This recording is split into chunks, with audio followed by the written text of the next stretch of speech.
ಒಂದಾನೊಂದು ಕಾಲದಾಗ ಕುದುರೆಡವು ಅನ್ನೋ ಈ ಊರು ಕುಮಾರರಾಮನು ಆಳ್ತಿದ್ದಂಥ ಊರುಗಳಲ್ಲಿ ಒಂದು.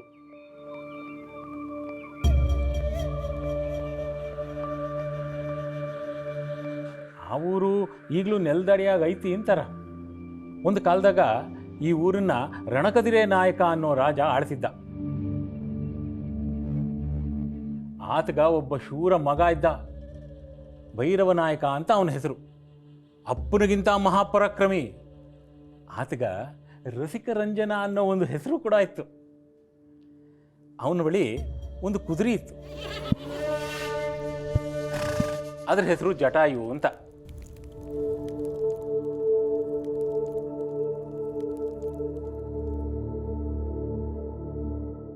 ಭೈರವ ನಾಯಕನ ಕನಸಿನಾಗ ನಿಮ್ಮ ಮನೆ ದೇವರು ನುಂಕೆ ಮಲೆ ಭೈರವೇಶ್ವರ ಬಂದು, ಅದು ನನ್ನ ಬೆವರಿಂದ ಹುಟ್ಟಿದ ಕುದುರೆ, ಅದು ಎಲ್ಲಿ ಎಡವಿ ಬೀಳ್ತತೋ ಅಲ್ಲಿ ಅದನ್ನ ಜೀವ ಸಮಾಧಿ ಮಾಡು, ಅಲ್ಲೊಂದು ಊರು ಕಟ್ಟು, ಅದು ಸಾಮ್ರಾಜ್ಯ ಆಗಿ ಬೆಳೀತೈತಿ ಎನ್ನಂತೆ.